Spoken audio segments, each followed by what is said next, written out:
Earlier, the pastor said that he wanted y'all to look in the Word, and we already read Hebrews 12, 1 and 3, but I have another word place that I want you to go to. Romans 5, 3 and 4. Romans 5, verses 3 and 4. I'll give you a chance to find it. And as the pastor said, if you don't, I'm going to read it anyway. And you'll see, and like I said, there's a reason I'm reading this to go along with the other one. Again, that's Romans 5, verses 3 and 4. And I'm going to be reading it actually from the New King James Version. That's what I put down when I put my notes. Amen. Everybody have it? Amen.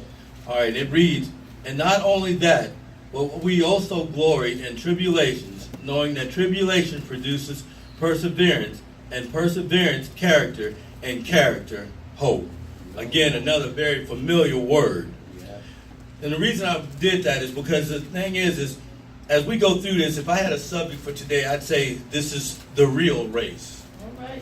And the reason I say the real race, because a lot of us throughout our life, before we even became Christians, we were already running a race, were we not? Yes. I mean, from the time we're born, we're running a race to try to beat this. We're running a race trying to get the better job. We're running a race to try to get more money. We're constantly running a race. Wow. Throughout our life. And like I said, it's not always about that Christian race, but it's sometimes just our personal race.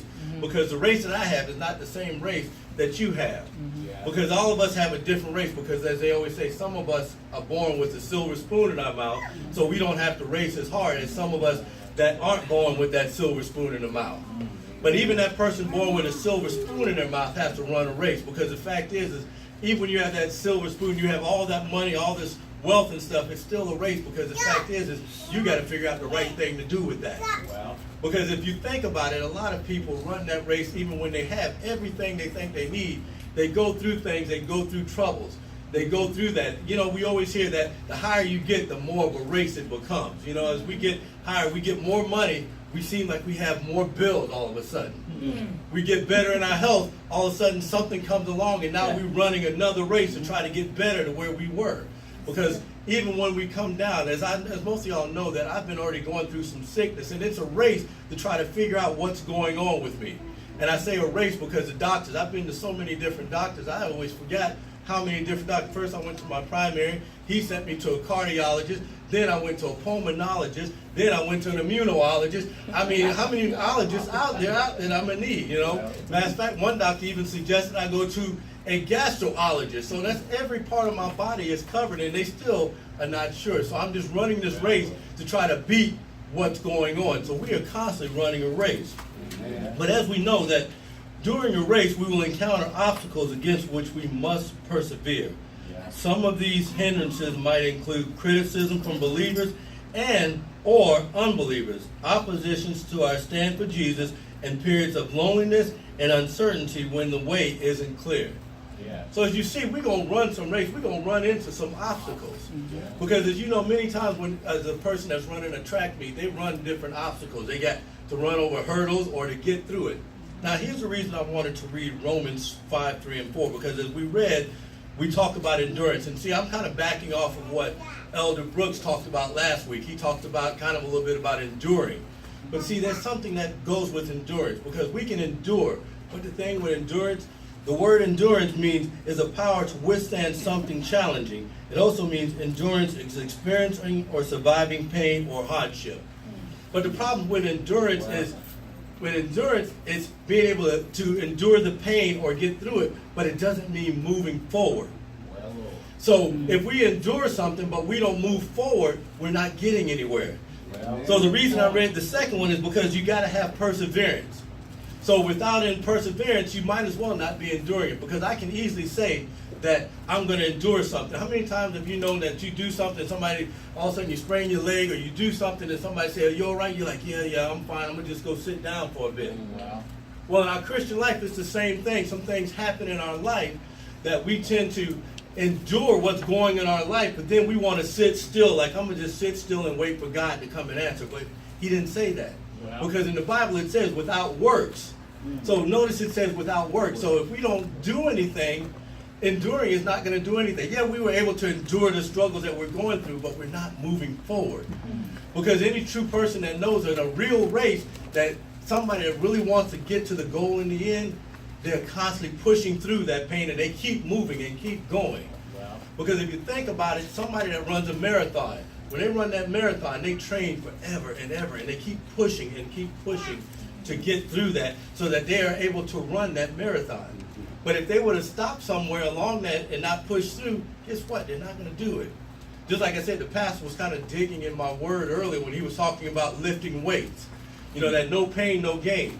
Well, if the pastor would tell you that many a times that he probably got out there when he used to lift weights and push that weight, if he got up there and he got to the point where he said, okay, I'm going to max out, but then he never pushed past that max, he would never go to the next level. Right. Now, he may have endured that pain because that day that he pushed that 300 pounds, oh, that night he probably was sore. The next 2 days, he was sore. Now, he could have stopped and said, hey, I hit 300 pounds and I'm good with that. I'm not going any further. But no, he endured the pain, but then he had perseverance to get through it so that now he can get up to 400 pounds. Wow.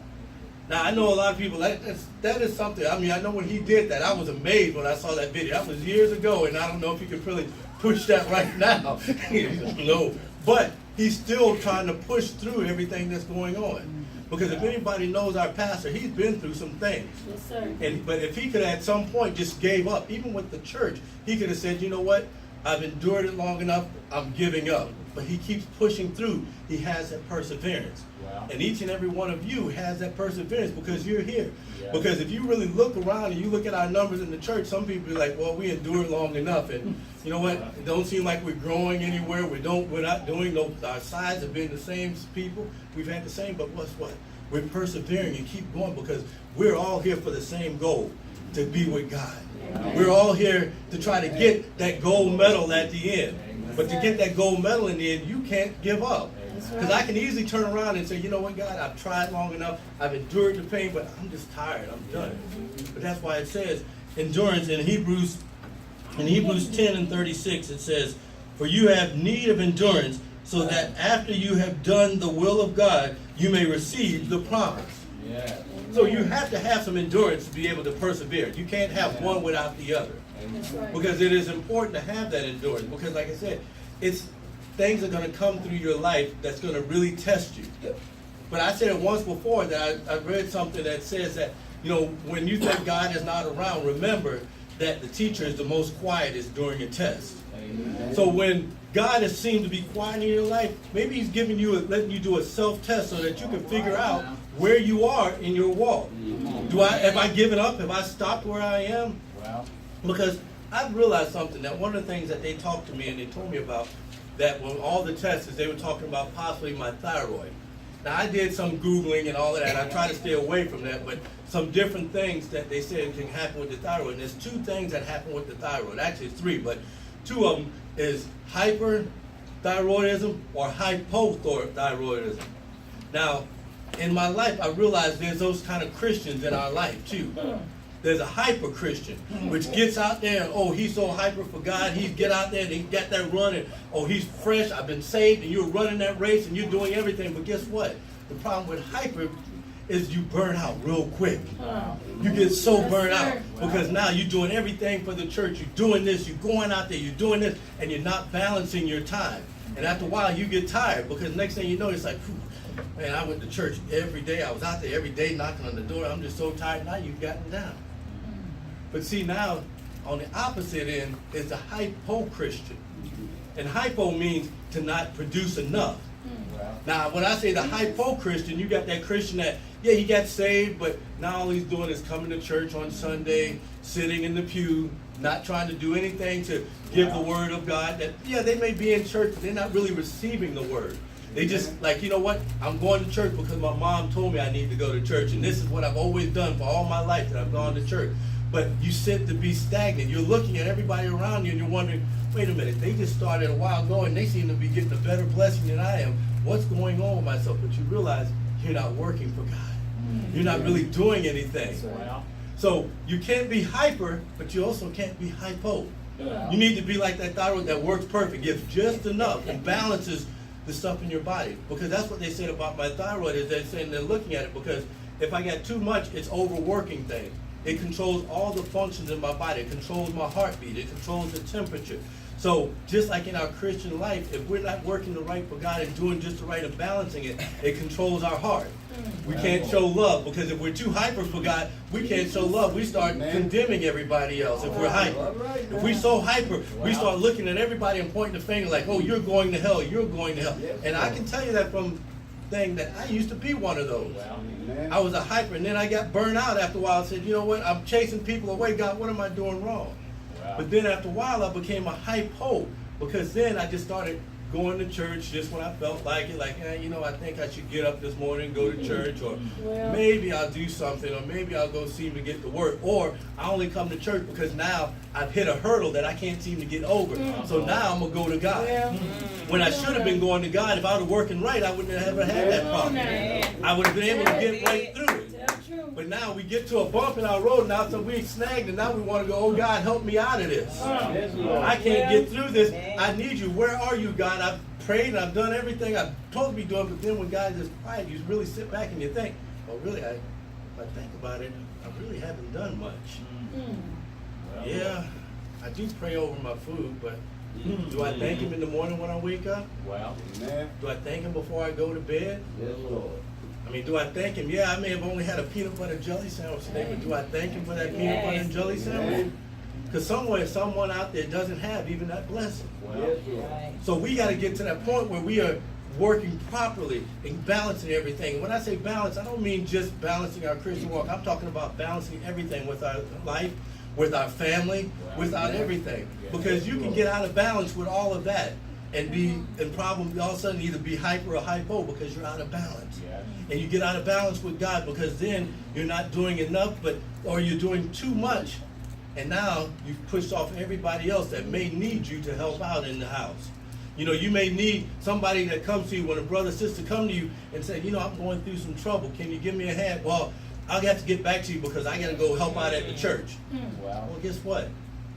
Your church should have been right there when that person came to you to ask for your help. Amen. Because guess what? You're no good if you're sitting inside four walls and not getting out there. That's right. Because just as it says in our word that we read, that we have to go out and make disciples. But how can we go out and make disciples if all we do is sit inside the four walls and not preach out there and not do the other thing? I mean, I know that I'm an ordained minister, but that doesn't mean that you can't be a minister. That you need to be out there ministering the word. And it may something, your ministering the word may be something as simple as saying, God bless you. Right there, you just minister the word. Amen. Now the word perseverance, before I go there, Romans 12:12 says, rejoicing in hope, patient in tribulation, continuously, steadfastly in prayer. So that's part of that endurance. Now perseverance is not giving up. It is a persistence and tenacity. The effort required to do something and keep doing it until the end, even if it's hard. Notice I said, even if it's hard. Because like I said, when you became a Christian, that became the real race. Because most people all our life, we've talked about it, that you hear that, oh, everything is going to get perfect again. When I become a Christian, when I accept Christ, everything's going to become perfect. But if I listen to everybody around here, a lot of people that'll tell you, if I ask each and every one of you right now, did it get harder or easier when you became a Christian? And most of y'all will tell me it got harder. Because the fact is, it's a hard race to be a Christian because it's so much easier to just do whatever you want to do than to do what God wants you to do. Amen. Because the fact is when we try to live like God or live like Christ, as we say here, to live like Christ, it's so much harder to do that. When that fight comes at you and somebody comes at you and throws some words at you, that part that you want to look at them and say some words that you know are not God, it's so much easier to just let those words fly than to sit back and go, you know what, God bless you. I'm going to walk off right now because you know what, I'm trying to be Christ-like. So I'm going to pray for you. It's easier just to say, boy, somebody better pray for you because I'm about to take you out right now. Amen. Than to say, I'm going to pray for you so that God handles this. Or pray for myself. So this race is going to be a hard race. Y'all going to have some pitfalls. I mean, look at what Jesus went through before he hung on the cross. All the pitfalls that he went through. And if he went through all of that, just think what we're going to go through. Amen. And we are nowhere near where he can be or go through what he's going to go. Nowhere in our life that we know somebody at some point going to hang us up on a cross. Now, we may mentally be hung on the cross. We all have our crosses that we gonna hang That's right. ourselves on. That's right. Amen. But the problem is, the thing is just like Jesus, we gonna get down off that cross. Amen. Because the fact is that once we get through that one stumble of whatever it may be, whether it be something with our language or whether it may be some other stronghold or something else that's got us holding up on that cross, we're going to be able to get through that step. As the pastor said earlier, again, like I said, he's dipping in my message. I'm going to have to stop him from things. But we're going to look behind us and realize that we've come through some things, that we persevered and got through that step hole. But just when you say, you know that old saying, out of the frying pan into the fire, in a Christian walk, we're going to have a lot of that. We're going to think, okay, I just got out of this, and yeah, it's hotter out here. I think I want to get back in the frying pan. It was at least a little bit of heat. But our Christian walk is going to be that race. It's going to be a race. And know that this race is not a sprint. This race is a marathon. That's where, like I said, we end up burning out because we try to race to God to get to the end. I don't know about you, but I'm not trying to get to Him right away. I mean, I'm going to do my things that I need to do, but I'm in no rush to see my Lord. I want to see Him in my life, yes. I want to be Him in my life and feel His presence, but I'm in no rush to get to those pearly gates. Because for one, I don't know if I'm quite ready to be judged yet. Because there's still some things that I'm working out in my life. And I know we all got those things we still working on in our life. So I don't know about any of y'all, but I'm just not ready to do them. So I'm still working on it. But I am not giving up. I'm not just enduring and giving up and saying, okay, I've reached that pinnacle now, I'm done. I've accepted Christ, I'm done. No, I'm pushing through because the fact is that I need to go on to get higher so that I can be closer to my God. So that when somebody looks at me, they're like, well, wait a minute, you got through that. How did you get through it? It's because I had perseverance. The other part of perseverance says, perseverance refers to continuing in spite of difficulty and lack of success. Notice that part, lack of success. But you're going to persevere because the fact is you never give up. You may fail the first time. Because even that Christian walk, you're going to fail a couple times. You're going to fall down and get some problems. Because the fact is we're all human. But the thing is what are you going to do when you fall down and you have that lack of success? Look, God, I tried my best. I tried to do right. I tried to not have a tongue that's not of you. I tried not to have a heart that is not of you. I give up. But are you going to give up? Or are you going to say, God, I need your strength because I'm having a hard time getting over this hurdle. I'm having a hard time giving up the old me. The old me is just holding on too tight. God, I need you to come in and break this bond on me. Or are you just going to say, that's it, I'm done. It was easier being the other way, and I will stay the other way. We must not just endure. We must persevere. Because, as I said, endurance is one thing. It's a race that we're going to always have, but you can't give up. Paul says in 1 Corinthians 9:24, do you not know that those who run in a race all run, but one receives a prize? Run in such a way that you may obtain it. So we all want to obtain this. God has a prize for all of us. You know, the youth nowadays, they go through football and everybody gets a participation trophy. Well, God has not given you just a participation trophy. He's given a treasure to each and every one of you, but you got to run that race. Because I'm not, like I said, my gifts aren't the same as your gifts through this race.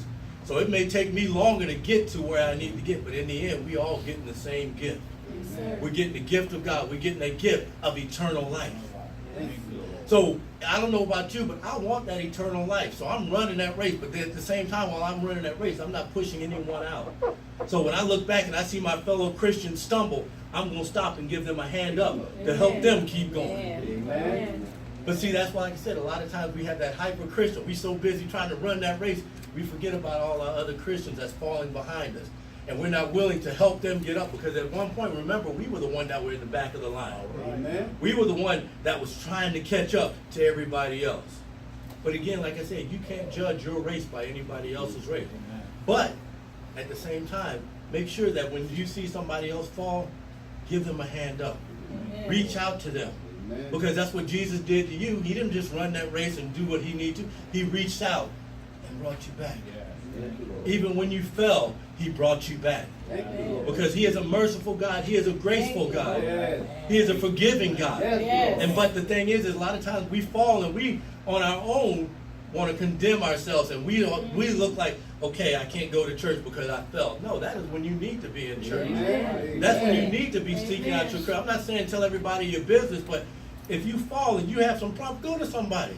It doesn't have to always be your pastor. That's right. Go to someone else that you may have seen go through that. Or maybe Yes. just somebody to receive an encouraging word. Yes. Yes, Lord. And when that person comes to you for that encouraging word, be that encourager.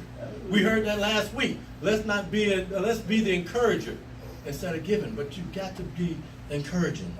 Amen. Galatians 6:9 says, "And let us not grow weary while doing good, for in due season we shall reap if we do not lose heart." That's right. It says it right there. We're going to grow weary. We're going to grow tired. But don't lose heart. Because the fact is there's a gift for all of us. So in closing, like I said, I'm not going to keep y'all long today. It's going to be a little short one. But how well would you say you are running the Christian race? Are you persevering? Wow. Fixing your eyes on Jesus? Amen. Following Jesus' example and letting your future glory and joy be a motivation for endurance? Those are all questions that we need to sit and look at ourselves and wonder, Wow. how well are you running this race? Amen. Have you given up? Have you become a hypo-Christian? Yeah, you're still a Christian, but you're not running the race. You're just sitting still on the sideline. Or you've gotten to a point where now you're not even running the race. You're just standing there at the starting line. Like, I tried to do this, but I can't do it any further. Wow. I saw that person in front of me stumble too many times, and I don't want to stumble like that. Amen. Or are you the person that ran the race for so long, but then you got to the middle of the track field and you sat down? Like, all right, y'all go ahead. I'm not going to do this. Or are you the opposite? The person that's you running that mile in 5 minutes or 4 minutes, passing up your other Christian, but you're not helping them up. Wow. Balance your life. Run the race. Yes, Run the real race. Because in the end, we're all trying to get the same goal. Amen. Be blessed. Amen.